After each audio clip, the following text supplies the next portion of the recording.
개인적으로 저희 같이 예배하면서 느끼는 건 예배 가운데 하나님께서 굉장히 강력하게 기름 부어주신다는 것을 느낍니다.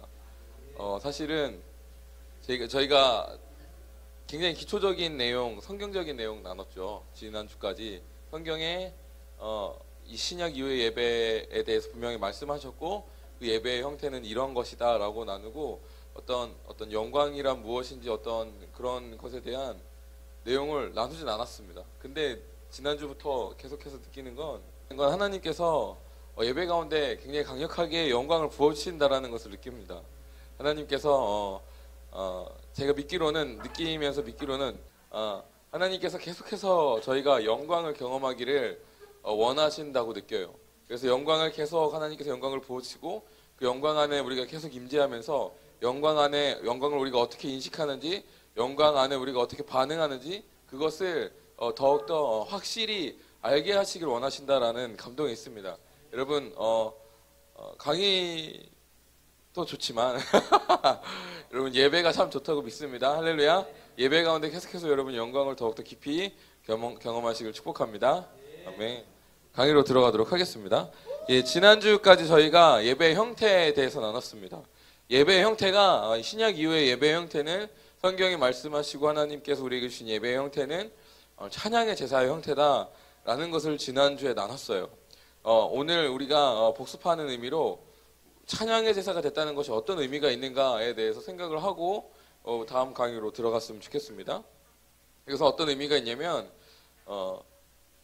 성경에 기록한 예배가 사실 성전이라는 공간에서만 국한되었습니다. 근데 찬양의 제사로 옮겨졌다는 것은 성전이란 공간에서만 드려졌던 제사, 예배의 개념이 이제 일상으로 들어왔다라는 의미를 가지고 있습니다. 예수님께서 성경에 기록한 성례를 한 3개 정도 만드셨다고 저는 믿어요. 첫 번째는 세례인데, 이거는 일상적인 것은 아니지만, 두 번째는 성찬을 우리에게 주셨습니다. 성찬이 무엇이냐면, 저희가 일반적인 교회에서 하는 성찬은 앞에 이렇게 떡과 포도주를 준비해 놓고 이렇게 성도들이 앞으로 나오면 한 개씩 받아서 먹잖아요. 근데 성경에 기록되어 있는 성찬이 그것이 아니거든요. 저희가 지난번에도 읽었지만 본래적인 성찬의 의미는 2강의 그 초대교회 예배 형태에 보면 나눠 있습니다. 성애찬 혹은 아가페라고 하는데 일반적인 식사예요. 기도를 하고 음식을 나눠주고 서로 떼먹는 일반적인 식사였습니다. 근데 예수님이 그것을 예식으로 만들었어요. 여러분 하루에 밥 3번 먹으시나요? 5번 먹으시는 분 없나요? 예, 2번. 2번밖에 안 드십니까? 밥 좀 해주세요. 예. 저희가 그래도 적어도 하루에 한 끼는 먹습니다. 그죠? 몸이 안 좋거나 그러면 못 먹을 수도 있지만 적어도 하루에 한 끼는 먹는데, 일반적으로 2끼, 3끼 먹습니다. 그러니까 이 성찬을 예배로 가져왔다는 것은 무엇이냐면, 성찬을 그 식사의 개념으로 가져왔다는 것은 무엇이냐면, 우리가 일상적으로 식사할 때마다 예수님을 기념하라는 거예요. 식사 자리 그곳이 하나님과 만나고 하나님과 교제하는 예배가 되도록 주님께서 성찬을 예식으로 제정하신 것입니다. 두 번째로 이제 예배를 찬양의 제사로 바꿨다는 것도 비슷한 의미를 가지고 있어요. 이스라엘 당시에, 지금도 마찬가지지만 음악은 어디에든 있습니다. Everywhere. 미안해, 진짜 엄청난 영어를 한 것 같은데, 내가 오늘 온유한 공유를 데리고 남문광장에 갔어요. 엑스포 남문광장 갔거든요. 갔는데 어린이날 행사라고 거기에서 막 초등학생들이 밴드 공연하고 막 춤추고 픽미업 이런 거 막 춤추면서 공연하더라고요. 저는 굉장히 그 애들이 춤추는 걸 보면서 좀 저건 별론 것 같다라고 생각하긴 했지만, 어디에든 있어요. 거기 가면은 돌아다니는 사람들 음악 틀면서 자전거 타고요. 막 거기서 막 여러 사람이 공연하는데 음악 틀면서 공연하고 계속해서 공연을 하고 있습니다. 그것이 이 음악이라는 게 얼마나 우리의 일상과 붙어 있는지를 잘 설명해 주는 거예요. 그러니까 예수님께서 예배를 새롭게 찬양의 제사로 제정하신 것은 무엇이냐면, 이제 예배가 어떤 성전에만 국한된, 이 교회 본당에만 국한된 것이 아니라 우리의 모든 삶을 예배로 만드신 것이죠. 언제 어디서든 하나님을 예배할 수 있도록 예배의 개념을 일상으로 가져온 것입니다. 할렐루야. 예. 오늘 우리가 요한복음 4장 24절 말씀을 볼 텐데, 그때 이 사마리아 여인이 예수님께 물었어요. 우리가 이제 어디에서 예배해야 합니까? 라고 물어봤거든요. 예수님께서 어떻게 대답하셨냐면, 성령 안에서, 진리 안에서라고 대답하셨습니다. 그걸 쉽게 얘기해서 우리가 배운 걸로 얘기하면은 찬양의 제사의 개념이라는 것을 이해할 수 있고요. 그것은 어디에 대한 대답이에요. 어디서든입니다. 이제는 어디서든 예배할 때가 올 것이다. 그러니까 예수님께서 이 돌아가시고 나서 성찬을 제정하시고 찬양의 제사를 제정하신 것은 우리가 이제 언제 어디서든 주님과 교제할 수 있는, 예배할 수 있는 그런 상황을 만드셨다라는 것을 여러분 이해하시고 예배하시길 축복합니다. 지금 우리는 주일만 예배하는 형태로 나아가고 있어요. 근데 주님은 매일 주님을 만나라고 말씀하고 계십니다. 할렐루야. 주님께서 그렇게 성찬을 제정하셨고 예배를 찬양의 제사로 제정하셨습니다. 날마다 주님과 교제하는 여러분 되시기를 축복합니다. 아멘. 조금만 더 설명하자면 구약에 보면 율법에 이스라엘 백성들에게 이 손목에 말씀을 새기고 이마에 말씀을 새기고 또 문지방에 말씀을 새기고 라는 말이 있어요. 지금도 마케팅에서 가장 중요하게 생각하는 마케팅은 노출입니다.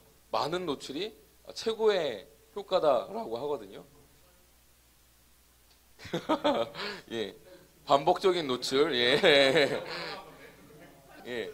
구약에 보면은 그러니까 계속해서 말씀이 일상생활에서 볼 수 있도록 계속해서 집에서도 볼 수 있고 항상 몸에서도 갖고 다니기 때문에 말씀이 항상 주변에 널려 있었어요. 최고의 마케팅 방법이었던 것이죠. 신약에도 예수님께서 이렇게 제정하신 것은 일상의 예배를 음악으로 제정하신 것은 최고의 마케팅 방법이죠. 하나님과 늘 노출되어 있을 수 있도록 하나님의 임재와 영광에 늘 잠겨 있을 수 있도록 그렇게 바꾸신 것입니다. 할렐루야. 늘 주님의 임재에 잠겨 있으시는 여러분 되시길 축복합니다. 아멘. 이제 강의로 들어가도록 하겠습니다. 3강 영으로 드리는 예배, 예배를 통한 성화의 과정입니다. 예, 지금 현재 저희 모든 청년부 예배나 혹은 수련회를 가거나 그런 곳에 가면은 다 다윗의 장막 예배의 형태로 예배를 드리고 있습니다. 근데 유독 주일 오전 11시 예배는 부동으로 바뀌지 않아요. 그 형태를 바꾸지 않고 있습니다. 그러니까 아직도 집회를 하거나 외부적인 행사를 하면은 찬양이 굉장히 중심이 되는 예배를 드리고 있는데 여전히 교회 안에서 이 예배는 찬양의 제사는 주류가 되지 못하고 있습니다. 첫 번째 이유는 저번에도 얘기했지만 이미 그 전통적인 예배가 익숙해진 분들이 있기 때문에 그분들이 여전히 이 교회의 다수를 이루고 있어요. 그렇기 때문에 그 예배를 어쩔 수 없이 드리는 이유가 있습니다. 두 번째는 그럼에도 불구하고 이것이 은혜가 되고 이것이 하나님의 뜻이고 이것이 능력이 있고 이것을 통해 사람이 변화된다면 담임 목사님들께서 과감하게 이 예배를 도입하셨을 거예요. 근데 도입하시지 않는 이유는 담임 목사님들이 보셨을 때 대부분 한국교회 목사님이 보셨을 때 청년들이 수련회 때는 열심히 찬양한다. 감정을 다해서 보면은 정말 아름답고 정말 하나님을 믿는 것처럼 하지만 막상 돌아오면은 변화되는 게 없다. 변화되는 능력이 없으면 그런 예배를 드릴 필요가 있냐라는 비판을 굉장히 많이 받고 있습니다. 예전에 제가 다녔던 학교에서도 교수님이 찬양이 중요한 게 아니라 말씀을 듣고 말씀으로 변화된 것이 중요하다라고 얘기하면서 찬양을 좀 문에 등한시하게 여기셨습니다.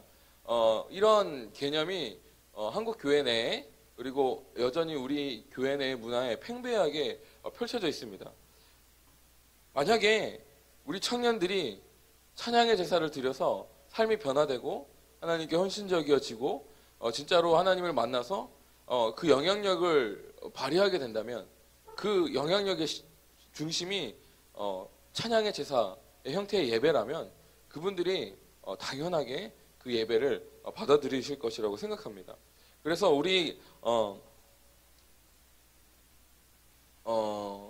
만약 우리가 정말로 성경이 말하고 있는 예배대로 하나님을 예배한다면, 찬양의 제사에 담겨 있는 하나님의 계시대로 하나님을 예배한다면 우리가 변화되지 않을 수가 없습니다. 하나님은 분명히 예배라는 그 통로를 통해서 우리와 만남을 가지시고, 우리가 하나님을 만나면 우리는 변화될 수밖에 없어요. 이거는 지극히 당연한 논리인데, 우리가 예배를 통해서 제대로 하나님을 만나고 제대로 하나님을 경험하는 것이 아니라 단순히 예배가 우리의 감정과 우리의 열정을 쏟아내는 수준으로 머물기 때문에 우리가 변화가 없는 것입니다. 그래서 우리가 성경을 기반으로 하는 예배로 우리가 회복되는 시간이 되길 축복합니다. 그런 시간이 되길 원하고요. 오늘 이후의 강의는 좀 더 깊이 있게 성경이 말하고 있는 예배의 원리, 성경이 말하고 있는 예배의 목적, 성경이 말하고 있는 예배에 대한 좀 깊이 있는 내용들을 나누도록 하겠습니다. 특별히 오늘은 성경을 예배를 통해서 성화의 과정을 성경이 어떻게 말하고 있는가, 그것에 대해서 살펴보도록 하겠습니다. 우리가 이 삶의 변화를 위해서 주목해서 보고 싶은 구절은요, 요한복음 4장 23절 24절 말씀입니다. 우리 같이 한 목소리를 읽도록 하겠습니다. 17절 중반부에 있습니다. 17쪽 중반부에 있습니다. 시작. 아버지께 참되게 예배하는 자들은 영과 진리로 예배할 때가 오나니 곧 이때라. 께서는 자기에게 이렇게 예배하는 자들을 찾으시느니라. 하나님은 영이시니 예배하는 자가 영과 진리로 예배할지니라. 아멘. 간단하게 얘기해서 지금이 바로 영과 진리로 예배할 때라고 예수님께서 말씀하신 거예요. 그리고 이렇게 예배하는 자들을 하나님께서 찾고 계신다라고 말하고 있습니다. 이 요한복음 4장의 사마리아 여인을 보면 이 여인은 굉장히 성적으로 타락한 여인이었어요. 예수님께서 여인에게 말씀하실 때 너는 총 5명의 남자가 있었다라고 얘기하셨습니다. 결혼을 4번인가 5번 했고 지금 새로운 결혼하지 않은 남자와 살고 있다라고 했어요. 이 여인이 예수님을 만났던 시간이 오후 자정이었습니다. 12시 정도였고요. 그 당시에 예수님은 우물물에 계셨고 이 여자가 우물물을 뜨러 왔어요. 보통 우리나라에서도 예전에 우물 생활을 했을 때는 우물물을 언제 뜨러 갔냐면 맨 막내가 혹은 이제 물기르러 다닐 수 있는 정도의 나이가 되는 어린 아이가 아침에 일어나면 첫 번째로 했던 일이 물을 길러 가는 것이었습니다. 당연히 물을 그 시간에 길러러 갔어야 되는데 이 여인은 오후 12시에 갔죠. 왜냐하면 이 여인이 평상시에 사람이 많은 곳에 다니기가 부끄럽고 수치를 받았던 사람이에요. 사람들이 이 여인을 보면은 멸시의 눈빛을 보냈고 손가락질을 했고 심지어 어떤 어린아이들은 이 여인을 보면 막 돌을 던지면서 괴롭히고 그랬을 것입니다. 어른들이 하는 행동을 보고요. 그렇게 고통을 받았기 때문에 사람들이 일반적으로 돌아다니는 시간에 가지 못하고 너무 더워서 햇빛을 피해서 들어가 있는 시간 혹은 밥을 먹느라고 길거리에 나와 있지 않는 시간에 나와서 우물을 뜨러 온 것입니다. 그러니까 이 여인은 굉장히 성적으로 타락했고 사회적인 지탄을 받는 그런 여인이었습니다. 그런데 이 여인이 예수님을 만났고요. 예수님께서 이 여인에게 예배에 대한 관점, 개념을 열어주셨어요. 그러니까 영과 진리로 드리는 예배에 대한 계시를 부어주셨습니다. 그리고 나서 이 여인에게 어떤 일이 일어나냐면 이 여인이 자기가 그렇게 세상 사람들이 자기를 욕하고 정죄하고 판단해서 미움이 가득했을 텐데 그것을 내려놓고 그 사람들에게 가서 여러분들 내가 오늘 메시아를 만났습니다. 와서 보십시오라고 복음을 전도하는 일이 일어나요. 그리고 나서 그들이 예수님께 인도돼서 다 그 동네 전체가 예수님을 영접하는 그런 놀라운 일이 일어났습니다. 이 여인에게 얼마나 큰 변화가 있었습니까? 일단 모든 사람들이 자기를 손가락질하고 욕하는 그런 동네였는데 이 여인이 예수님을 만나고 예배에 대해 깨닫고 나서 그 내면에 놀라운 변화가 일어나요. 그 즉시 변화가 일어나서 바로 나아가서 자기가 받았던 상처나 어떤 내면적인 문제나 이런 것을 전혀 신경 쓰지 않고 그 동네에 가서 사람들을 예수님께로 인도했습니다. 또한 이 여인은 사회적인 지탄을 받아서 아무 영향력을 발휘하지 못했던 여인인데 예수님을 만나고 예배에 대한 계시를 받고 나서 그 동네를 하나님께로 인도하는 놀라운 하나님의 종이 되었고 하나님의 사역자가 된 것이죠. 놀라운 변화 아닙니까? 주님께서 예배를 통해서 우리 가운데 원하시는 변화가 바로 이러한 변화입니다. 아멘. 오늘 우리가 이 말씀을 나눌 때 이러한 변화가 우리들 가운데 있기를 간절히 원합니다. 우리 옆에 사람에게 이렇게 축복하겠습니다. 사마리아 여인 같은 변화가 당신에게 있기를 축복합니다. 선포하겠습니다.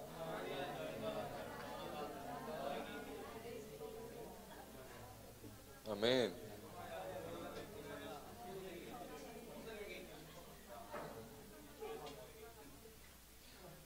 우리가 영과 진리로 예배한다면 이러한 변화가 우리 가운데 반드시 일어날 것입니다. 할렐루야. 이것이 정상적인 변화입니다. 문제는 이러한 변화가 우리 가운데 일어나지 않았어요. 열심히 예배를 드리지만 그 예배가 어떤 단순히 감정을 쏟아내고 열정을 쏟아내는 것에 그쳤기 때문에 변화가 없었습니다. 그래서 우리는 이 말씀을 통해서 예배를 통해서 하나님께서 우리 가운데 하시는 일이 무엇인가, 특별히 오늘은 영으로 드리는 예배에 대한 관점으로 보았을 때 하나님께서 영으로 드리는 예배는 과연 무엇인가? 성경이 분명히 예수님께서 이 시대는 영으로 예배하라고 얘기하고 있는데 우리가 열정과 감정이 아니라 영으로 드린다면 우리 가운데 어떤 일이 일어날 것인가? 어떠한 작용이 우리 가운데 있는 것인가를 살펴보도록 하겠습니다. 우리가 열정과 감정이 아니라 예수님께서 말씀하신 대로 영으로 예배를 드리게 된다면 우리는 이 사마리아 여인과 같이 변화될 수밖에 없습니다. 그런 변화가 있기를 축복합니다. 우리 한 번 더 선포하겠습니다. 영으로 예배하며 변화되시길 축복합니다. 시작. 아멘. 할렐루야. 우리 영으로 예배하는 것에 대해서 배우도록 하겠습니다. 18조 앞부분 1단계 성령의 감동으로 드리는 예배입니다. 영으로 드리는 예배에 대한 첫 번째 단계는 성령의 감동으로 드리는 예배입니다. 요한복음 4장 24절에서 영으로 예배한다는 말씀을 보면 이 영어로 in spirit이라고 되어 있어요. 이 스피릿의 첫 글자가 대문자 S로 사용될 때는 그 뜻이 성령님을 의미합니다. 그러니까 영으로 예배한다는 것은 성령 안에서 예배한다라는 의미를 가지고 있습니다. 원문에서도 마찬가지로 이 영을 그냥 영이 아니라 대문자를 사용해서 성령님이라는 의미로서 기록하고 있습니다. 우리가 흔히 이 말씀을 이해할 때 마음을 다하고 의지를 다해 드리는 것이라고 생각합니다. 왜냐하면 요한복음 4장 24절의 개역 개정판이 어떻게 번역했냐면 지금은 이제 영과 진리로 했지만 예전에는 신령과 진정으로라고 번역을 했어요. 그래서 이 신령과 진정을 거의 동의어로 왜냐하면 신령이라는 단어를 모르니까 동의어로 이해해서 그냥 마음을 다해서 드리는 예배라고 생각했던 경우가 많습니다. 근데 이제는 번역이 바뀌었죠. 영 안에서 드리는 예배, 진리 안에서 드리는 예배라고 분명히 얘기하고 있습니다. 그래서 우리가 이 의미를 이해하기 위해서 알아야 되는 것은 말 그대로 영 아니잖아요. 성령님의 임재 안에서 예배해야 한다. 그것이 바로 영으로 드리는 첫 번째 예배의 단계입니다. 우리가 예수님을 믿고 회개하고 제사함을 받으면요 모두 다 성령을 선물로 받았습니다. 할렐루야. 여러분 이미 성령을 선물로 받으셨습니다. 아멘. 그래서 우리가 예수님을 믿는다면 우리는 성령 안에서 예배할 수 있습니다. 할렐루야. 예수님께서 우리에게 성령을 보내주실 것을 약속하셨고요. 실제로 성령님을 보내주셨어요. 그래서 우리는 이제 예배할 때 이 성령님 안에서 반드시 예배해야 되는 그러한 상황에 놓여 있습니다. 왜냐하면 이미 예수님께서 보내주셨기 때문이에요. 할렐루야. 성령 안에서 예배하시는 여러분 되시길 축복합니다. 이 성령 안에서 예배한다는 것을 구체적으로 보여주는 인물은 다윗입니다. 사무엘상 16장 16장 13절 말씀을 우리 같이 읽도록 하겠습니다. 시작. 사무엘이 기름불병을 가져다가 그의 형제 중에서 그에게 부었더니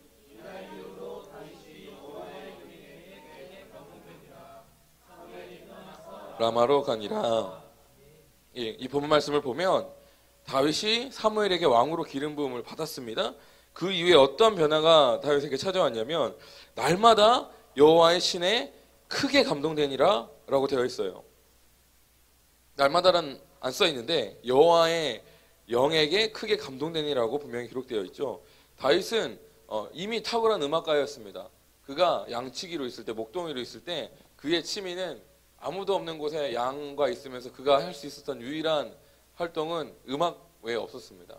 성경에 보면은 다윗이 나중에 각양각색의 악기를 만든다라고 하고 있어요. 이미 탁월한 음악적인 재능을 그는 가지고 있었어요. 근데 그 이전에는 그냥 평범한 음악가였습니다.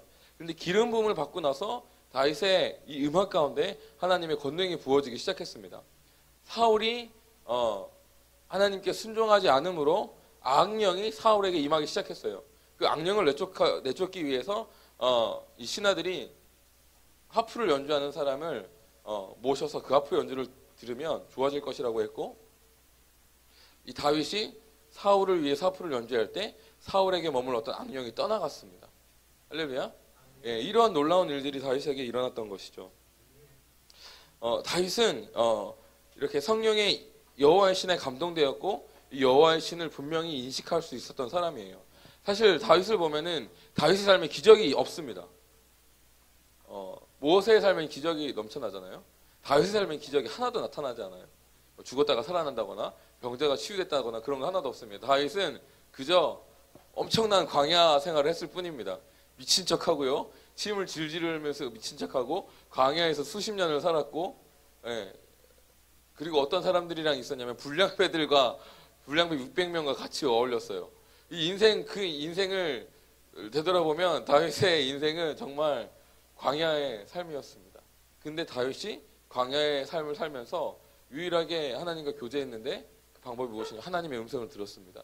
여호와의 신에 크게 감동되었다라는 것은 다윗이 하나님께서 주시는 감동을 실제적으로 어떤 문장이나 음성과 같이 인식할 수 있었다는 것을 의미합니다. 할렐루야. 다윗이 분명하게 이 여호와의 성령 안에 있다는 것에 대해서 분명하게 알고 있었어요.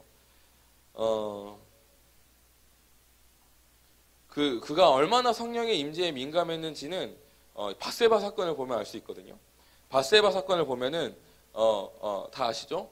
우리아의 아내 밧세바를 치했고 그로 낳은 자식이 있었고, 그리고 그 자식은 죽었어요. 우리아를 전쟁터에 보내서 죽였고, 그 후에 1년 후에 나단 선지자가 다윗을 책망했을 때 다윗이 회개했죠. 그때 회개했을 때 다윗이 쓴 시가 성경에 기록되어 있는데, 다윗이 말하기를 주의 성령을 내게 거두지 마십시오라고 기록하고 있어요. 다윗에게 있어서 가장 괴로웠던 것이 무엇이었냐면 성령이 나에게서 소멸되는 것이었습니다. 죄악으로 인해서 성령이 소멸되었을 때 다윗이 그것을 실제로 느꼈고, 그 성령이 소멸되었을 때 그 괴로움을 굉장히 실제적으로 성경이 표현하고 있습니다. 다윗에게 이 성령의 임재가 얼마나 실제적이었는지를 잘 보여지는 실례입니다. 그래서 우리가 영으로 드리는 예배를 실제로 체험하기 위해서는 먼저 성령님을 분명하게 인식할 수 있어야 합니다. 우리가 성령님을 인식하기 시작할 때 영으로 드리는 예배를 드릴 수 있습니다. 오늘 보경이가 예, 성령 세례를 방언을 받았죠. 지난주 가정교회 모임 때 방언을 받았죠. 사실 이제 저희 교회 온 지 한 달 정도밖에 되지 않았어요. 근데 어떠한 예배 형태를 드렸는지 잘 모르겠는데 오늘 저 뒤에서 예배를 드리는데 진짜 엄청 감동받았습니다. 보경이 이렇게 예배를 드리는 거 못 봤거든요. 근데 정말 진지하게 예배 때 우리 희택 목사님이 예배를 인도하실 때 하나님의 영광이 임하시니까 그 영광 안에서 반응하는 것을 보면서 와, 감동받았어요. 할렐루야. 예, 이 예배 안에서 변화되는 모습을 보는 게 굉장히 감동됩니다. 이렇게 여호와의 성령의 임재를 인식하면서 예배하는 것이죠. 예, 이러한 예배가 필요합니다. 예, 우리는 이미 영적인 존재로 창조되었습니다. 그리고 예수님께서 죽으시고 부활하심으로 우리의 죽었던 영의 잠자고 있는 영의 상태를 활성화시켜서 살려주셨고, 이제 우리가 예수님을 믿는다면 성령께서 이미 내주하시고 성령님께서 임재하시고 운행하시는 것을 인식할 수 있는 그런 상태가 되었다는 것을 의미합니다. 얼마든지 성령님을 인식할 수 있는 거예요. 요한일서 1장 1절과 요한일서 5장 20절을 읽어보면은 거기에 대해서 좀 자세히 기록되고 있는데요. 태초부터 있는 생명의 말씀에 관하여는 우리가 들은 바요, 눈으로 본 바요, 자세히 보고 우리 손으로 만진 바라 라고 기록되고 있습니다. 이 우리는 사실 요한을 포함한 게 아니죠. 모든 성도를 포함하는 단어입니다. 근데 예수님이 실제로 살아계셨음을 본 사람은 많지 않습니다. 그리고 이 요한 1서는 이방인들에게 쓰여진 편지입니다. 예, 그 국한된 게 유대인들에게만 국한되어 있는 편지가 아니에요. 우리는이라고 표현하고 있습니다. 초대교회 당시의 일반적인 신앙의 형태는 분명히 예수님께서 계시지 않고 승천하셔서 볼 수 없는 분임에도 불구하고 그 말씀에 관하여 우리 눈으로 본 바요, 들은 바요, 우리 손으로 만진 바라라고 기록하고 있습니다. 굉장히 이 초대교회의 성도들의 그 하나님과의 관계, 그것이 굉장히 실제적이었다 라는 것을 이해할 수 있습니다. 하나님의 임재를 실제로 경험하고 인식하고 그것을 마치 들은 것처럼 보는 것처럼 만지는 것처럼 인식하였다라는 것을 볼 수 있는 것이죠. 요한일서 5장 20절입니다. 또 아는 것은 하나님의 아들이 이르러 우리에게 지각을 주사 우리로 참된 자를 알게 하신 것과 또한 우리가 참된 자 곧 그의 아들 예수 그리스도 안에 있는 것이니 그는 참 하나님이시요 영생이시니라. 예. 여기에서도 마찬가지로 우리에게 지각을 주셨다라고 기록하고 있어요. 이 지각을 영어로 보면 understanding인데 우리나라 말로 이해하면은 지각이거든요. 알지자의 감각 각자입니다. 알 수 있는 감각이에요. 예. 실제로 우리가 하나님을 이해할 수 있는 감각을 우리에게 주셨다라고 할 수 있습니다. 그냥 제 개인적으로 하는 건데 여러분 식스센스라는 단어 들어보셨죠? 무슨 식스센스가 반전이야. 식스센스가 뭐냐면 우리 오감 원래 5센스를 우리가 가지고 있어요. 5센스. 야, 조용히 하세요. 아, 욕하고 싶어. 5센스를 가지고 있어요. 시가, 후가, 미가, 청가, 촉가, 그리고 식스센스. 여자가 육감이 있다라고 하잖아요. 육감. 예. 그 육감이에요. 영감입니다. 주님께서 우리에게 영감을 주셨어요. 그래서 우리가 어떤 육체적인 감각이 아니라 영적인 감각을 주셔서 실제로 성령님의 임재를 인식하고 그것을 눈으로 본 것처럼 들은 것처럼 만지는 것처럼 인식할 수 있게 하셨다라고 성경이 분명하게 기록하고 있습니다. 그래서 우리는 성령님이 우리와 함께 하시고 찬양 중에 임재하시고 우리에게 감동을 주시는 분이라는 것을 인식할 수 있습니다. 아멘. 이것이 우리의 일반적인 신앙의 형태입니다. 만약에 우리가 단순히 예배 때 감정적으로 춤추고 노래하는 것이 아니라 그 예배 가운데 춤추면서 찬양하면서 성령님의 임재를 경험한다면 그 예배의 형태는 똑같지만 그 위에 성령님의 임재가 부어지고 그 성령님을 임재를 인식할 수 있다면 우리의 삶은 변화됩니다. 변화되지 않을 수가 없습니다. 성령께서 계속해서 우리 마음 가운데 감동을 불어넣어 주시기 때문에 변화되지 않을 수가 없어요. 여러분 이런 일들이 우리 모든 교회에 일어나기를 축복합니다. 여러분 성령의 임재 안에서 예배하시는 여러분 되시길 축복합니다. 하나님은 예배 중에 임재하시고요. 우리는 그 임재를 분명하게 느낄 수 있습니다. 그 감동 안에서 드리는 예배, 그 성령님께서 주시는 감동 안에서 드리는 예배, 바로 이것이 성령의 감동으로 드리는 예배입니다. 제가 고등학교 때 내용 설명하느라고 여러분 굉장히 이해하시느라고 고생하셨습니다. 재미있는 간증 시간. 제가 고등학교 때 고등학교 1학년 때 우리 정희택 목사님을 쫓아서 목요 찬양이라는 데를 갔어요. 근데 목요 찬양을 갔는데 막 춤을 추면서 예배하는 것을 보고 문화 충격을 받았습니다. 그리고 제가 돌아오면서 우리 친구니까 얘기했거든요. 이때가 나는 느린 찬양을 할 땐 참 좋았는데 빠른 찬양할 때는 별로더라 라고 제가 그렇게 얘기했던 사람입니다. 종교의 영에 사로잡혀 있어서 제가 별로야, 은혜가 안 돼, 왜 그러는지 모르겠어 그랬던 사람이에요. 예. 그랬는데 제가 이제 그런데 다니면서 고등학교 1학년 때 이제 예수님 만나고 고등학교 2학년 때 성령세를 받고 이렇게 주님 안에서 가면서 어느 순간부터 제가 기도할 때 성령님이 느껴지기 시작하는 거예요.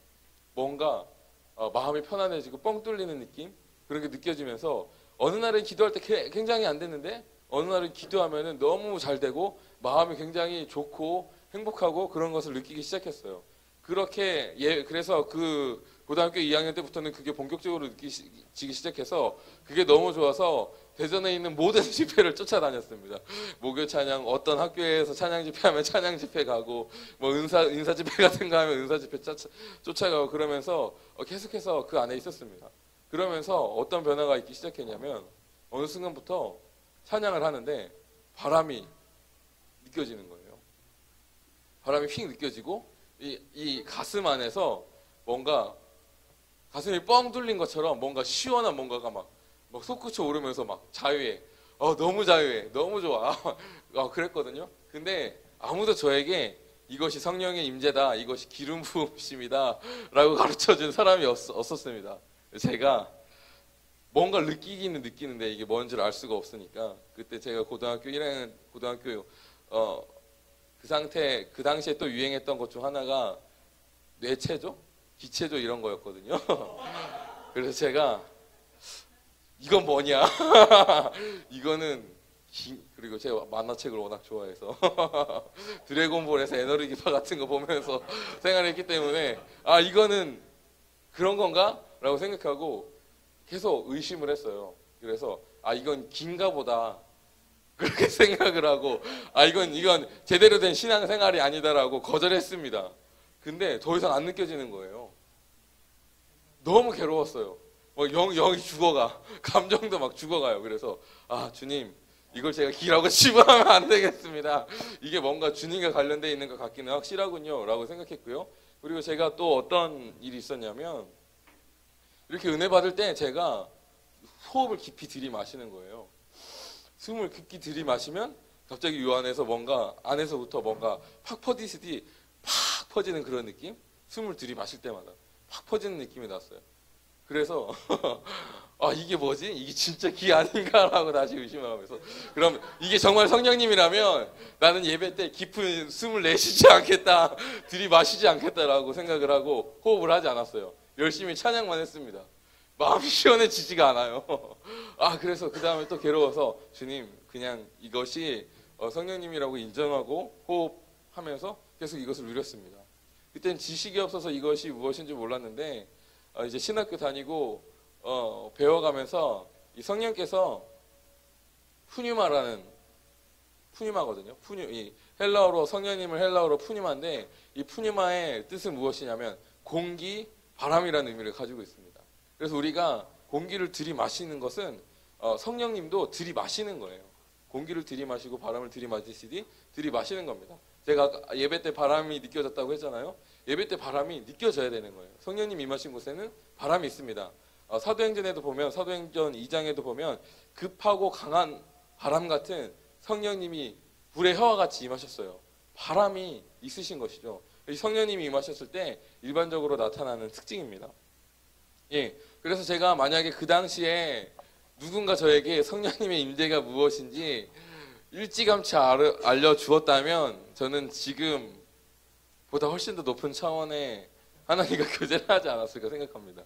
3년 동안 굉장히 오랜 방황과 실험과 테스트를 통해서 이것이 주님이라고 인정할 수밖에 없었던 과정이 있었습니다. 여러분 축복하는데 축복하는 것은 여러분 우리가 이 예배할 때 이런 것을 느끼면서 예배하는 것이 정상입니다. 뜨거워짐을 경험하면서 예배하고 바람을 경험하면서 예배하고 어떤 마음의 평안함과 자유함을 경험하고 아까 제가 이렇게 뭔가 솟구쳐 오른다라고 했잖아요. 이 성경에 표현하는 생수거든요. 생수가 터져 나오는 곳을 예배하는 것이 정상인 것입니다. 여러분 이렇게 성령의 감동 안에서 예배하는 여러분 되시길 축복합니다. 할렐루야. 자 이제 2단계로 넘어가도록 하겠습니다. 좀 더 깊이 있는 단계 2단계 우리 시편 51편 10절 말씀 같이 읽고 시작하겠습니다. 시작. 하나님이여 내 속에 정한 마음을 창조하시고 내 안에 정직한 영을 새롭게 하소서. 아멘. 우리가 성령의 감동 안에서 예배하기 시작하면 성령님께서 이제 예배 가운데 임재하시는 것을 인식할 수 있습니다. 예배하면 성령님께서 임재하세요. 그리고 이 성령님께서 임재하시고 나서 우리 가운데 당신의 일을 하십니다. 성령님께서 임재하신 다음에 가장 먼저 하시는 일은 우리의 영혼을 깨끗하게 하시는 일입니다. 다윗이 밧세바 사건으로 인해서 회개했을 때 내 안에 정직한 영을 새롭게 하여 달라고 하나님께 구했습니다. 마찬가지로 주님께서 우리 가운데 임하셔서 가장 먼저 하시는 일은 우리의 영혼을 먼저 정결하게 하시는 거예요. 여러분 이런 은혜가 여러분에게 있기를 축복합니다. 예수님께서 십자가에 못 박혀 죽으심으로 이제 성전의 개념이 건물에서 이제 우리 육체로 옮겨졌어요. 휘장이 찢어졌습니다. 성전의 휘장이 찢어지고 이제 더 이상 건물의 개념이 아니라 고린도전서에 얘기하기를 너희 몸이 거룩한 성전이다라고 분명히 성경이 기록하고 있습니다. 그러니까 이제 주님이 어디 머무시냐면 성전 가운데 머무시는 것이 아니라 육체된 우리 몸 가운데 머무시는 거예요. 성령님이 우리 안에 머무시는 겁니다. 할렐루야. 예수님께서 내가 너희 안에 너희가 내 안에라고 표현했죠. 방금 첫 번째 단계는 너희가 내 안에 거하는 것이죠. 예, 이해가 가시죠? 성령의 감동으로 드리는 예배는 너희가 내 안에 드리는 예배입니다. 너희가 내 안에? 아, 맞죠. 예수님의 임재가, 성령님의 임재가 있고 우리가 그 안에서 성령님의 임재를 인식하면서 예배하는 것이죠. 두 번째 단계는 내가 너희 안에의 개념입니다. 이제 그 임재가 우리 안에 내주하시고 거주하시고 이제 여기를 다스리시는 차원으로 나아가는 것입니다. 이 하나님께서 이 안에 머무시는 것이 주님의 분명한 계획이신데 그걸 위해서 먼저는 우리의 육체와 생각과 마음을 깨끗하게 하셔야 하는 그 단계를 거치셔야 합니다. 왜냐하면 하나님은 거룩하신데 성령님은 거룩하신데 거룩한 분이 더러운 것에 있을 수가 없기 때문이에요. 그래서 와서 깨끗이 씻고 가시는 건 할 수 있지만 이 표현이 좀 정확할지는 모르겠는데 우리 안에 내주하시고 머무시기 위해선 우리의 영혼을 깨끗이 청소하시는 일을 주님께서 하셔야만 합니다. 그래서 성령님께서 임하시면 가장 먼저 하시는 일이 무엇이냐면 우리 영혼 가운데 있는 죄를 깨끗하게 하시는 것입니다. 우리 안에 있는 모든 죄의 영역을 깨끗하게 하시고 하나님이 거하실 성전으로 만들어 주시는 거예요. 그리고 이제 그렇게 되면은 성령님께서 이제 성전된 우리 육체 가운데 머무시는 것입니다. 자, 우리 에베소서 1장 14절 표준세 번역입니다. 우리 이 부분 같이 읽도록 하겠습니다. 시작. 이 성령은 하나님의 소유인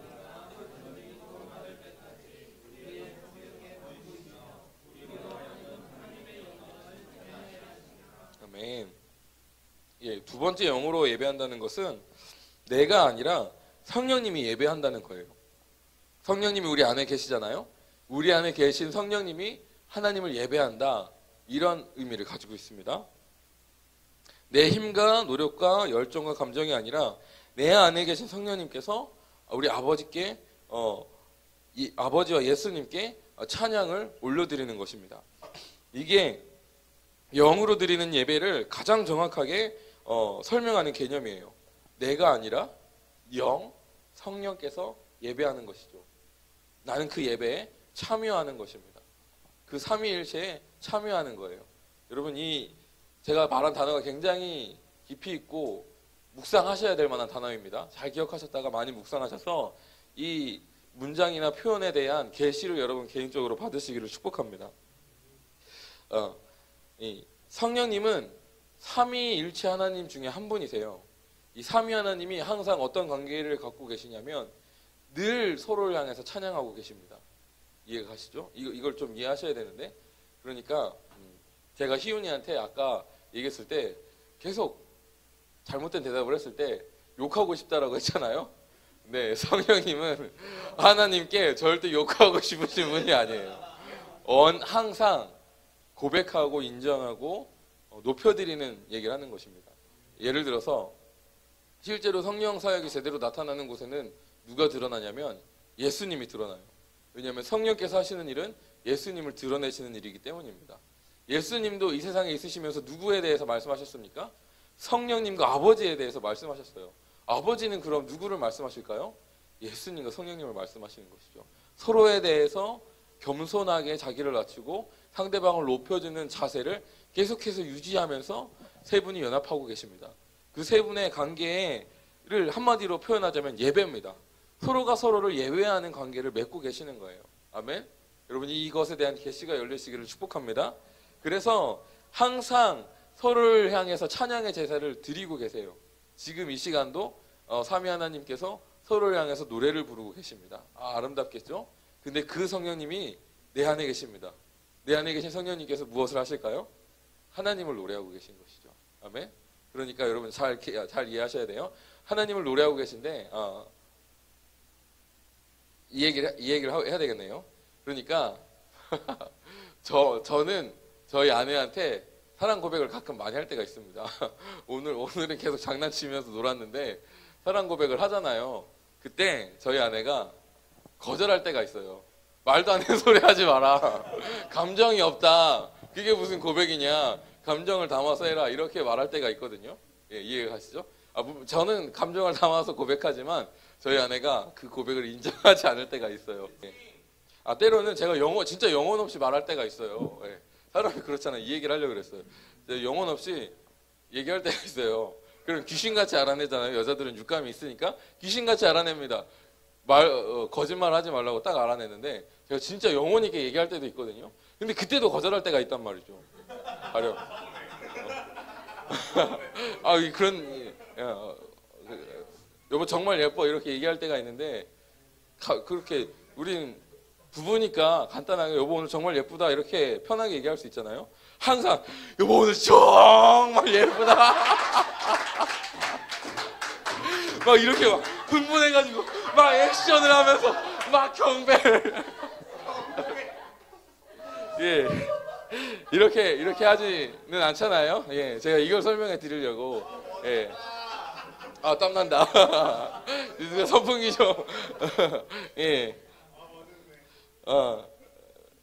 제가 하고 싶은 말은 여기서 두 가지가 있습니다. 뭐냐면 첫 번째는 우리는 사람과 사람이 서로를 향해 고백할 때 거절할 수 있습니다. 거기에 반응을 못할 수도 있고요. 거기에 잘못된 반응을 할 수도 있고요. 그 고백을 잘못 이해할 수 있습니다. 저희 아내가 제 고백을 이해를 못하는 것처럼 잘못 이해할 수 있어요. 이게 중요해요, 이게. 근데 하나님 묻지 마세요. 하나님은 네, 항상 그 고백을 받으십니다. 삼위 하나님은 서로를 향한 예배를 항상 드리고 있고 그 서로를 향한 예배를 항상 받으시고 있어요. 그 예배에 항상 반응하고 계시는 겁니다. 아멘. 우리 안에 계신 성령님께서 예배했을 때 그 성령님이 드리는 고백을 하나님이 항상 반응하신다는 거예요. 반응을 안 하실 수가 없어요. 반응을 안 하시면 그분은 하나님이 아니신 것이죠. 삼위일체라는 하나님의 속성이 어긋난다라는 거예요. 아멘. 그래서 영으로 예배한다는 것은 내 안에 내주하신 성령님께서 하나님을 예배하는 것이고 이 개념은 내 노력과 내 의지와 내 감정과 상관없다는 것을 내포하고 있습니다. 그리고 이 개념은 또 하나 어떤 것을 가지고 있냐면 내가 드리는 고백을 하나님께서 거절하실 수 없다는 것을 담고 있어요. 하나님께서 반응하실 수밖에 없다. 100% 반응하셔야 된다라는 개념을 가지고 있습니다. 이것이 영으로 드리는 예배입니다. 할렐루야. 여러분 이렇게 마음껏 예배의 깊은 곳으로 나아가시길 축복합니다. 아멘. 정말 내 안에 계신 성령님께서 더욱 예배하실 수 있도록 여러분 그 통로를 열어드리세요. 아멘. 가령 찬양을 많이 하면 할수록 좋습니다. 왜냐하면 내 안에 계신 성령님께서 더 많이 주님을 하나님을 예배하는 것이고요. 그러면 그럴수록 더 많은 하나님의 은총과 영광이 우리에게 부어지는 것입니다. 할렐루야. 이러한 고백을 하시길 축복합니다. 예, 또 하나 조금 더 영으로 드리는 예배에 대해 설명하자면 아까 제가 저와 아내와의 관계에 대해서 얘기했을 때 가령 현주를 보고 여보 오늘 아침인데도 되게 이쁘다라고 그냥 아무렇지도 않게 예배에 너무 구체적이었나요? 아니 실제로 있을 만한 일이잖아요. 뒤집어지시는데 전 맨날 아침마다 이쁘다고 생각하거든요. 예. 친밀한 관계가 되면은 어떤 이런 사랑의 고백이나 애정 표현을 했을 때 아까도 얘기했듯이 막 뭔가 막 내 안에서 막 끌어올려가지고 여보는 이렇게 하면 너무 아름다워 막 이렇게 하지 않는다는 것이죠. 정말 가까워지면은 친구로서 야 너 오늘 멋있는 것 같다 라고 얘기하는 것처럼 여보 오늘 이쁜 것 같네 라고 굉장히 편하게 얘기할 수 있는 거예요. 그게 진정한 친밀함에서 나오는 고백입니다. 그러니까 제가 이것을 설명해 드리는 이유는 이 하나님과의 관계에서도 그 고백이 굉장히 막 내 안에서 막 끄집어 올라와 가지고 이렇게 드려지는 게 아닙니다. 성령님께서 하나님을 예배했을 때 그 감정이 물론 예배하다 보면은 감정이 폭발쳐 오를 때도 있고 감정이 사실은 들어 있어야 정상이거든요. 근데 제가 말하는 건 감정의 베이스가 아니라는 것을 설명해 드리는 거예요. 성령님이 하나님과 예배했을 때 드리는 그 예배의 핵심은 어떠한 마음가짐과 어떠한 태도와 어떠한 감정 상태와 어떠한 의지와 이런 게 아닙니다. 친밀함입니다. 아멘. 이미 너무나 친밀함을 형성하고 있기 때문에 어떠한 고백을 드리고 그 고백이 어떠한 정말 시시콜콜한 것 같이 간단하게 그냥 지나가는 말고 여보 사랑해 이런 것처럼 서로에 대한 사랑을 고백할 수 있는 것이죠. 거기에 어떤 감정이 전혀 내포되지 않은 느낌이 있을 수 있습니다. 하지만 거기에는 친밀함이 담겨 있는 것이죠. 그 친밀함 때문에 서로가 서로를 거절하지 않으시는 거예요. 우리가 드리는 예배도 그 친밀함에 참여하는 것입니다. 그래서 예배할 때 때로는 감정이 없을 수도 있어요. 내 마음이 너무 차가워요. 감정이 죽어 있어요. 하나님 앞에서도 냉랭할 수 있습니다. 그럼에도 불구하고 내가 내 입술을 열어서 하나님께 찬양을 통로로 열어드릴 때 내 안에 계신 성령님께서 하나님을 예배하면 그 하나님께서 반응하시고 그러면서 내 안에 죽었던 감정을 다시 일으켜 주시고 내 안에 무너진 부분들을 다시 일으켜 주시고 내 안에 다시 체험받고 세움받아야 될 부분들에 하나님께서 은혜를 부어주십니다. 이것이 주님께서 우리 가운데 하시는 일이에요. 영으로 드리는 예배 때 일어나는 역사입니다. 굉장하지 않습니까? 제가 이런 말을 하다니. 예. 예, 제가 5년간 로컬 교회에서 사역을 했습니다. 그전에는 지금 저희 왕의 사역과 같이 이러한 예배를 거의 10년 가까이 드렸어요. 그렇게 10년 가까이 드리고 나서 이제 제가 목사 안수를 받고 하나님의 인도하심을 쫓아서 로컬 교회로 갈 수밖에 없었습니다. 로컬 교회에 가서 영적인 통로는 기도밖에 없었어요. 근데 늘 찬양을 통해서 하나님의 임재와 영광을 풍성하게 경험했는데 로컬 교회, 로컬이라고 말하면 안 되는데 일반 전통적인 교회에서는 채워지지가 않더라고요. 물론 거기서 열심히 사역했을 때 하나님께서 열매를 주시고 저를 세워주시는 그런 은혜는 있었지만 어떤 경제적으로나 어떤 물질적으로나 하나님께서 채워주시는 은총은 있었지만 제 영이 충만하고 제 영이 막 부유하고 제 영이 기름진 이런 느낌은 없었습니다. 계속해서 갈급해졌어요. 그리고 제가 일반적인 교회로 옮기게 됐을 때 이전에 있던 교회의 상처를 굉장히 크게 받았습니다. 어떤 거에 상처받았냐면 기도하는 거에 상처받았어요. 그래서 저는 그 5년간 기도를 거의 하지 않았습니다. 기도에 상처를 받아서 기도하기가 싫은 거예요. 기도하기 싫은데 진짜 어떻게 기도했냐면 열심히 사역하다가 기도를 막 주님과 교제하는, 기도가 원래 주님과 교제하는 거고 예배하는 건데 진짜 열심히 사역하다가 살다가 너무 지쳐서 이젠 너무 죽을 것 같아요. 그러면 그때 주님께 막 나아가요. 채워지면 다시 기도하기가 싫어져. 기도 안 해요. 그걸 계속 반복적으로 하면서 살았어요. 그리고 그렇게 하다 보니까 어떤 하나님의 임재라든가 어떤 예배라든가 이런 것이 저에게 어떻게 다가왔냐면 그냥 필요에 의한 예배, 필요에 의한 임재였어요. 그래서 채워지면 더 이상 원하지 않았습니다. 가령 우리가 목이 마르잖아요. 목이 마를 때 물을 엄청 먹고 싶어요. 제가 지금 목이 마르거든요. 물 좀 먹겠습니다. 여러분 물 좀 드시죠. 보지 마시고. 예. 근데 목이 마를 때 물은 먹고 싶지만 목이 마르지 않으면 물이 필요합니까? 필요하지 않습니까? 필요하지 않습니다. 도리어 많이 먹으면 나와요. 너무 많이 먹으면 나와요. 그러니까 딱 필요한 만큼만 채워지면 더 이상 예배할 필요가 없는 거예요. 제가 딱 그 정도였어요. 근데 이게 뭐가 힘들었냐면 이제 거의 마지막 해 됐을 때 사역이 더 이상 돌파가 되지 않았어요. 많은 열매가 있었지만 더 원하는 사역이 돌파가 되지 않아서 좀 더 깊은 변화가 있길 원하고 내가 이제 그렇게 계속 반복적으로 채워졌다가 다 부어졌다가 채워졌다가 부어졌다가 이런 게 아니라 계속해서 채워진 상태로 살고 싶은데 채워지면 더 이상 예배하고 싶지가 않은 거예요.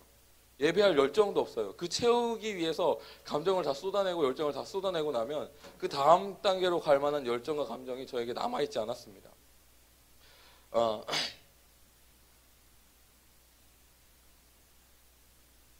근데 지금은 제가 정말로 많은 예배를 인도하고 있습니다. 많으면 2주 내내 예배를 계속 섬기고 있는 상태도 있고요. 예배 인도를 일주일에 한 10번을 할 때도 있습니다. 그래서 가끔 제가 성대가 좀 약해서 그 부분이 기도 제목이긴 한데 원래 A키인데 막 F키 2키로 낮춰서 여자 키로 노래를 찬양을 할 때가 있어요. 목이 너무 괴로워서. 근데 지금은 예전에는 한번 예배 드리고 나면 다시 예배할 수가 없고 감정이 없으니까 예배를 통해서 다시 은혜가 부어지는 것을 경험할 수 없어요. 한번 채워지면 다시 주님께 나아가는 것도 힘들었고 나아가도 은혜가 되지 않았습니다. 근데 지금은 계속해서 나아가면 나아갈수록 하나님의 임재와 영광이 쏟아지는 것을 경험하고 있습니다. 더 충만해지고 더 행복해지고 더 자유해지는 것을 경험하고 있어요. 제가 이렇게 변화될 수 있었던 이유는 이 사실을 깨달았습니다. 내가 예배하는 게 아니구나. 그냥 나는 부르심대로 입을 열어드릴 뿐이지 내가 입을 열어드리면 내 안에 계신 성령님께서 하나님께 고백하는 것이고 그러면 이 성령님께서 하나님께 고백하는 그 예배에 참여했을 때 하나님께서 성령님께서 부어주시는 그 은혜에도 참여하는 것이구나라는 것을 깨달았습니다. 그 이후부터는 감정이 없어도 시작합니다. 굉장히 최악일 때가 있어요. 컨디션 최악일 때. 실제로 예를 들면은 제가 어떤 상황에서 까였습니다. 까여가지고 진짜 아무것도 하고 싶지 않아서 막 영화 보고 막 진짜 완전히 쓰러져 있고 그랬습니다. 너무 힘들었는데 그럼에도 불구하고 예배에 참여하고 입술을 계속해서 열어드리고 의지적으로 계속 나아갔을 때 하나님께서 부어주시고 그 까였던 그 괴로운 마음이 회복되는 그런 은혜가 있었습니다. 예, 여러분 이런 은혜가 여러분 가운데 있으시길 축복합니다. 아멘. 영으로 드리는 예배를 개념을 알고 그렇게 예배할 때 어떤 상황에서든 우리를 회복하시는 하나님의 은총 가운데 들어갈 수 있습니다. 그렇게 드리시길, 그렇게 예배하시길 축복합니다. 그래서 우리가 옆 사람에게 좀 진지하게 축복했으면 좋겠습니다. 이렇게 고백하겠습니다. 당신 안에 계신 성령님께서 예배하십니다. 라고 축복하겠습니다. 시작. 예. 그리고 이렇게 됐으면 좋겠어요. 다 바라보시면서 내 안에 계신 성령님께서도 예배하십니다. 이렇게 고백하겠습니다. 네. 성령께서 드리는 예배로 나아가시길 축복합니다. 이제 3단계입니다. 너희 몸을 산 제물로 드리라. 우리 로마서 12장 1절 2절 말씀 같이 읽도록 하겠습니다. 시작. 그러므로 형제들아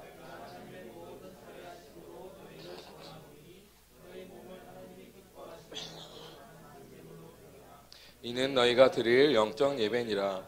너희는 이 세대를 본받지 말고 오직 마음을 새롭게 함으로 변화를 받아 하나님의 선하시고 기뻐하시고 온전하신 뜻이 무엇인지 분별하도록 하라. 아멘. 영으로 드리는 마지막 단계는 무엇이냐면 우리 몸을 거룩한 산 제물로 드리는 거예요. 우리가 첫 번째 했던 질문, 정말로 예배를 통해서 우리가 거룩한 삶으로 변화되는 것입니다. 영향력을 발휘하는 삶으로 변화되는 것이에요. 그렇다면 우리가 오늘 본문 말씀은 몸을 거룩한 산 제물로 드리라고 말하고 있는데 이것은 어떤 의미를 가지고 있을까요? 예전에 제가 사역했던 교회 한 목사님께서 방문하셔서 말씀을 전해주셨습니다. 딱 이 본문으로 말씀을 전해주셨어요. 내용의 요지는 이렇습니다.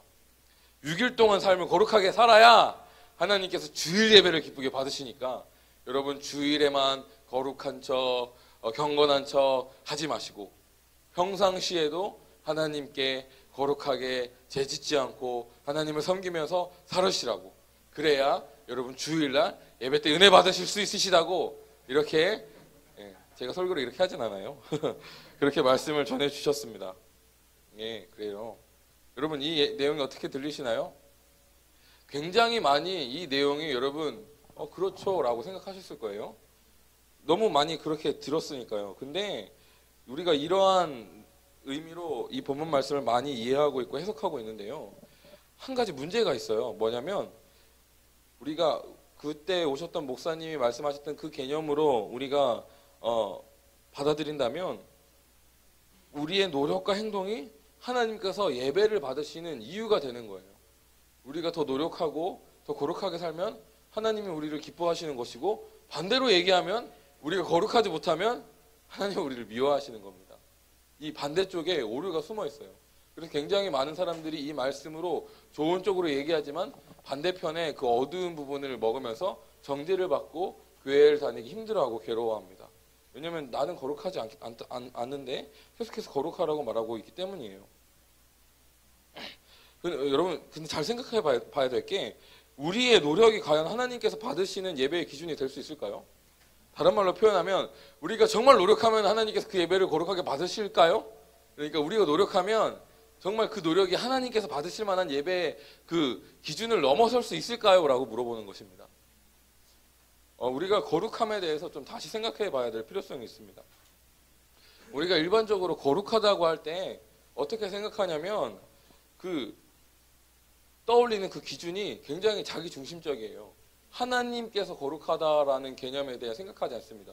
일반적으로 거룩하다라고 생각했을 때 어떻게 거룩하다고 생각하냐면 일반적으로 교회 문화가 주는 그 전통, 문화가 주는 그 기준을 잡아요. 예를 들어서 주일 성수 잘하고 11조 잘 내고 공예배 잘 참석하고 새벽 기도도 참석하고 교회 봉사 열심히 하고 술 먹지 않고 담배 피지 않고 착하게 살면 거룩하다고 생각합니다. 여러분 이렇게 살면 거룩한 것입니까? 예. 아니면은 어떤 경건주의적 영향을 받은 사람은 거룩하다는 것은 최대한 죄를 짓지 않고 산다는 것을 의미합니다. 여러분 죄 안 짓고 며칠 살아보셨어요? 진짜로 죄 안 짓고 며칠 살아보셨습니까? 너 살아봤어? 며칠 살아봤니? 하루 살아봤어? 예. 제가 한때 이런 얘기를 들었어요. 어떤 주님을 만난 고등학생 후배였는데 자기는 학교 다니면서 죄 안 줄 수 있다고, 자기가 아침에 일어나서 학교 가서 말 안 하고 공부만 하고 교회 가서 기도하고 집에 가서 자면은 죄 안 짓는 거라고 그렇게 얘기하더라고요. 그게 죄 안 짓는 겁니까? 그렇다면 주님께서 복음을, 열방을 향해 복음을 전하라고 하셨는데 복음을 전하지 않으면 그건 죄를 짓지 않은 겁니까? 뭐라고 말하는 거야? 사무엘은 내가 기도 쉬는 죄를 짓지 않겠다라고 했는데 기도하러 안 쉬면 죄 짓는 겁니까? 제가 잘 얘기하고 있나요? 예수님께서 이렇게 말씀하셨어요. 내 친구를 보고 라가라고 하는 자들마다, 라가라고 의미를 잘 모르지만 성경 분명하기를 살인하는 자라고 얘기하고 있습니다. 여인을 보고 음욕을 품은 자마다 가늠한 자라고 표현하고 있습니다. 남자분들 여러분 다 가늠한 자입니다. 그렇게 안 할 수 있습니까? 없습니다. 우리 여자분들에게 얘기할까요? 여러분 하루라도 쉬게 하지 않은 적 있습니까? 쟤는 왜 저래? 이거 한마디 한 번도 이런 생각 하지 않은 적 있어요? 여러분 라가라고 하셨습니다. 예. 만약에 우리의 거룩함의 기준이 하나님으로부터 오는 거룩함의 기준이라면 우리는 단 한순간도 당당하게 하나님 앞에 설 수 없습니다. 그것이 정상입니다. 근데 우리가 거룩함을 어떻게 생각하냐면 일반적으로 교회가 말하는 그 전통, 문화에서 요구하는 그 기준치를 넘어서면 거룩하다라고 얘기하고 경건하다라고 생각합니다. 근데 절대 그렇지 않습니다. 하나님의 기준으로 봤을 때 거룩한 사람은 단 한 사람도 없습니다. 하나님의 기준으로 봤을 때 거룩은 오직 예수 그리스도를 통해서만 우리 가운데 나타나는 것입니다. 예. 우리가 이 시각이라는 것이 얼마나 상대적인지 몰라요. 작년인가 한때 유행했던 그림이 있습니다. 옷 그림인데요. 어떤 사람이 보면은 파란색에 검은색으로 보였고 어떤 사람이 보면은 하얀색에 금색 옷으로 보였던 그림이 있습니다. 여러분 어떻게 보이셨어요? 저희 아내와 제가 완전히 반대로 보였거든요. 제가 하얀색이 금색이지 않아 그랬는데 아내가 이게 무슨 소리야, 이게 파란색이 검은색이지 그랬어요. 그러니까 얼마나 이 시각이란 게 연약합니까? 그래서 만약에 이것이 하얗다라고 생각합시다. 근데 이게 진짜 새하얀 눈밭에 가면은 이거는 굉장히 더러워져 보일 거예요. 이해가시죠?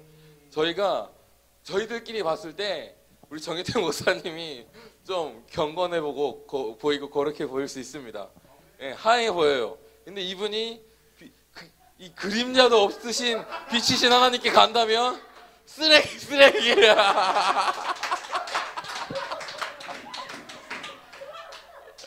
예, 농담이고요. 하나님 앞에 갔을 때 우리가 아무리 깨끗한다고 해도 우리는 시꺼멓게 보일 것입니다. 하나님이 너무 하얗기 때문에요. 우리가 이러한 개념으로 이해해야 합니다.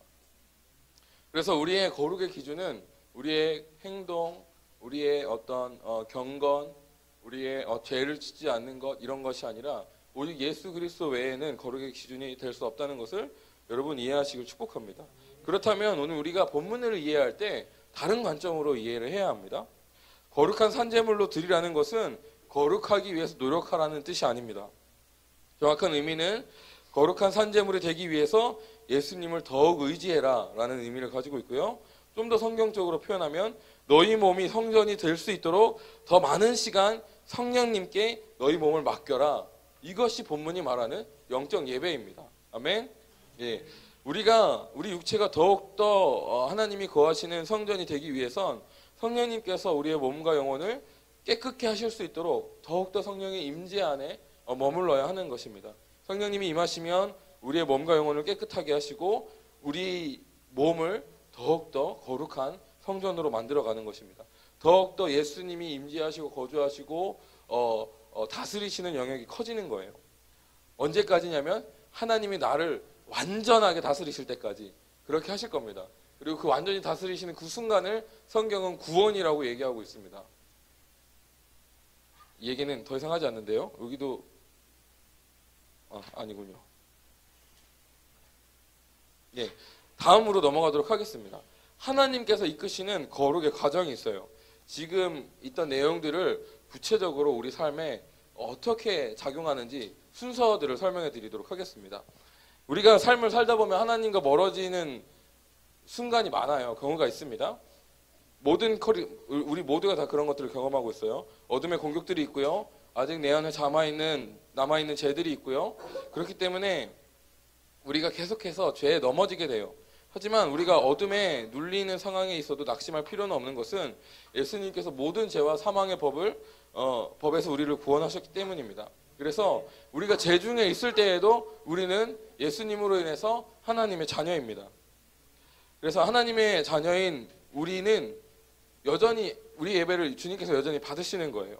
그래서 우리가 비록 죄에 넘어졌다고 할지라도 우리가 하나님을 찬양하면 하나님께서 이 자녀를 향한 언약이 있기 때문에 우리의 찬양을 들으시고 아까도 얘기했지만 성령께서 드리신 예배에 주님께서 부어주시는 것처럼 우리에게 또 부어주십니다. 근데 이 죄에 넘어졌다가 다시 회복하면서 나아갈 때는 굉장히 첫 번째 시간은 어렵습니다. 왜냐하면 내 안에 계신 성령님께서 이미 많이 소멸하셨어요. 죄가 내 많은 이 영혼의 방을 많이 차지하고 있기 때문에 이전에는 많은 통로로 주님께 나아갈 수 있어서 은혜를 많이 받을 수 있었지만 그거에 비해서 죄에 넘어지고 난 상태에서는 주님께 나아가는 통로가 작기 때문에 부어진 은혜가 적습니다. 하지만 주님은 반드시 임하세요. 그래서 우리가 힘들어도 주님께 그렇게 나아가면 그때는 이전과 비교했을 때 부어진 은혜가 적기 때문에 되게 힘들다. 주님이 날 버리셨나? 주님이 더 이상 나에게 은혜를 부어주시지 않나? 라고 할 수 있지만 영적인 관점에 봤을 때 성령께서 우리 가운데 임재하셨고 내 안에 어떤 죄의 부분을 어느 정도 깨끗이 하셨고 어둠이 다스리고 있는 부분을 밀쳐 놓으셨습니다. 내 안에 어느 정도 청소를 하신 거예요. 그리고 그 다음에 예배하면은 이제 확실히 좋아진 걸 느낍니다. 왜냐하면 기준이 접대가 아니라 힘들 때가 되거든요. 그때보다 더 많이 부어지는 걸 느낄 수 있어요. 그래서 주님께서 부어주시는구나 라고 하면서 이제 계속해서 점점 은혜가 커지는 그런 방향으로 나아가게 되어 있습니다.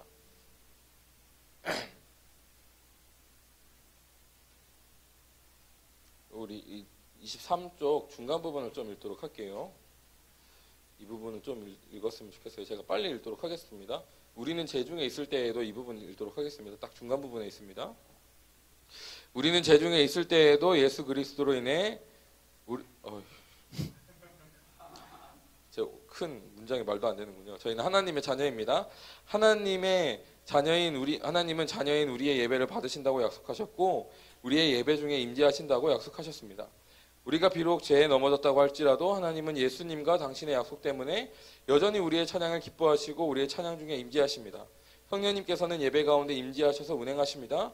성령님께서 가장 먼저 하시는 일은 우리의 영혼을 깨끗하게 하시는 일입니다. 다시 우리 몸을 거룩한 성전으로 만드시고 그 성전 가운데 거하십니다. 이것이 예배의 기본적인 메카닉입니다. 이것이 성령님께서 일하시는 방법이에요. 이것을 계속해서 반복하시면서 우리 가운데 원하시는 것은 어느 정도냐면 충만한 수준입니다. 성령의 충만, 그리스도의 완전, 이것이 하나님께서 우리에게 원하시는 상태라고 할 수 있습니다. 성령 충만, 그리스도의 완전은 제 유혹이 와도 그 유혹을 완전히 뿌리쳐낼 수 있는 상태, 하나님의 사랑이 충만한 상태, 제가 자리 잡을 수 없는 상태, 누군가에게 선한 일을 할 수밖에 없는 상태, 바로 이렇게 사랑이 흘러넘치는 상태를 성령 충만 그리스도의 완전이라고 할 수 있습니다. 하나님이 우리를 완전히 다스리시고 완전히 우리를 정복하신, 그래서 하나님이 내 안에 가득한 상태를 바로 주님께서 우리 가운데 원하시는 것입니다. 근데 이 충만한 이 경지에 들어가기 위해서는 시간이 필요해요. 예.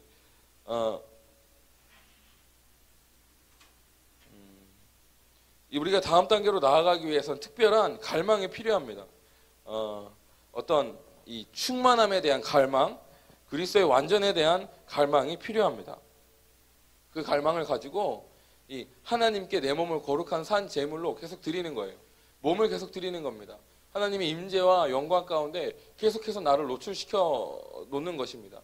계속해서 주님의 임재 가운데 머무는 거예요. 그러면 내가 하는 것이 아니라 주님께서 계속해서 내 영혼을 깨끗게 하시고 계속해서 충만함으로 계속 부어주십니다. 그러니까 우리가 드릴 것은 몸을 드릴 수밖에 없고요. 몸을 드린다는 것은 시간을 드린다는 의미예요. 시간을 드리는 것입니다. 시간을 지속적으로 더욱 많이 하나님께 대가로 드리며 나아갈 때 어느 순간 하나님이 당신이 기뻐하시는 때 하나님 마음대로 하나님이 계획하신 그때 우리를 다음 단계로 점프하여 올려주세요. 갑자기 팍 하고 올려주십니다. 그때 바로 우리가 하나님께서 원하시는 다음 단계로 들어가는 것이고요. 이것이 성령의 충만이고요. 이것이 그리스도의 완전이고요. 저희 예배학에서는 영광의 단계입니다. 이 단계에 들어가면 방금 전에 언급한 것처럼 죄에 대한 마음이 완전히 사라져요. 물론 유혹이 없다는 것은 아니에요.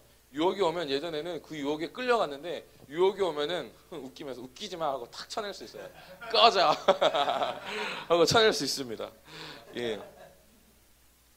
그리고 사랑으로 충만해져서 모든 사람에게 사랑으로 대하게 됩니다. 예. 선한 일을 실제로 실천하는 수준으로 나아가는 거예요.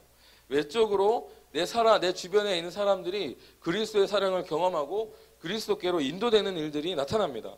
내 안에 계신 성령님이 흘러넘치기 때문에 내가 가는 곳마다 성령님의 임재를 느끼고 성령님의 임재를 경험하고 주의 백성으로 돌아오는 일들이 일어나기 시작합니다.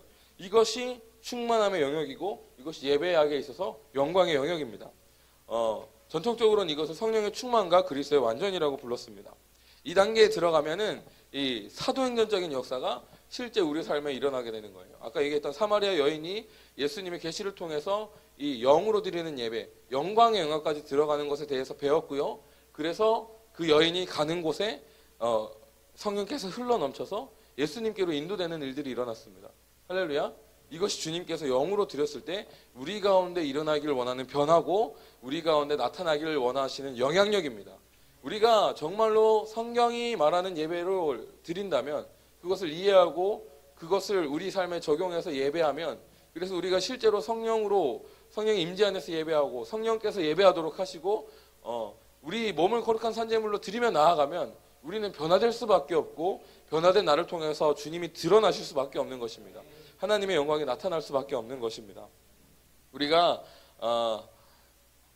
그렇습니다. 다 설명했네요.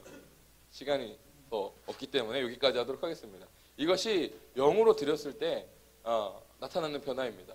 정말 영으로 예배를 드린다면 아까 서두에 했던 그 질문, 예배에 찬양의 제사를 드린다고 삶이 변화되지 않는다라는 말을 할 수가 없습니다. 우리의 삶은 변화될 수밖에 없는 것입니다. 이러한 일들이 여러분 가운데 나타나시길 축복합니다. 아멘. 제가 기도하고 강의는 마치고요. 실습으로 나아가도록 하겠습니다. 여러분 손을 주님께 올려드리도록 하겠습니다. 제가 축복하며 기름 붓도록 하겠습니다. 살아계신 아버지 하나님, 오늘 이곳 가운데 임재하시고 운행하여 주심을 감사합니다. 예배 가운데 당신의 나라와 당신의 나라로 임재하여 주셔서 감사합니다. 지금 그 나라가 지금 이곳에 머물렀음을 선포합니다. 그리고 또한 그 권능과 그 놀라운 하나님의 변화와 영향력이 지금 이곳 가운데 머물러 있음을 선포합니다. 제가 예수의 이름으로 선포하는 것은 지금 이 시간 당신의 성령께서 그 임재와 기름 부음과 권능과 능력이 우리 영혼 가운데 들어갈 것을 선포합니다. 주님, 영으로 예배할 때 우리가 임재 안에서 예배하고 우리가 우리 안에 계신 그 성령님께서 하나님을 예배하고 우리가 그 예배로 시간을 많이 들일 때 우리는 변화될 수밖에 없다고 나누었습니다. 하나님, 이 안에, 이 강의 안에 담겨있던 놀라운 계시들이, 놀라운 진리들이 지금 이곳 가운데 나와 있는 우리들에게 풀어지게 하여 주시옵소서. 단순히 머리로 이해하는 것이 아니라 삶에 적용되기를 원합니다. 주님께서 특별히 지금 결단하는 마음을 풀어놓고 계십니다. 주님께 시간을 드리길 결단하는 마음을 풀어놓고 계십니다. 여러분, 그 마음을 받으신다면 주님께 시간을 드리며 나아가십시오. 주님께서 반드시 영광을 약속하신다라고 우리 가운데 말씀하여 주셨습니다. 우리가 시간을 드리며 나아갈 때 내 삶의 변화뿐만이 아니라 실제적인 삶의 문제가 해결될 것이라고 주님께서 말씀하십니다. 여러분, 이 말씀을 취하십시오. 특별히 이것들로 인해서 가정의 문제가 해결될 것이라는 감동이 있습니다. 여러분, 예배함으로 나아가십시오. 시간을 드릴 때 하나님께서 가정 가운데 있는 문제를 해결하여 주실 것입니다. 주님, 기름 부어 주시옵소서. 우리 가운데 예배의 기름을 부어 주시옵소서. 영으로 예배하는 그 단계로 우리를 이끌어 주시옵소서. 그렇게 하실 주님을 찬양합니다. 지금 저에게 주셨던 그 영으로 예배하는 그 기름 부음을 오늘 이 예배에 참석한 모든 이들에게 임파테이션합니다. 기름 붓습니다. 영으로 예배하는 수준이 더욱더 높은 차원으로 올라가게 하여 주시옵소서. 이제 우리가 드리는 예배가 이제 영광의 영역으로 나아가게 될 것을 예수의 이름으로 선포합니다. 이제 영광의 영역에서 예배하는 자들이 이제 이 강의를 통해서 폭발적으로 일어나게 될 것을 선포합니다. 그렇게 하실 주님을 찬양합니다. 예수님의 이름으로 기도드립니다. 아멘. 우리 하나님께 영광의 박수를 드립니다.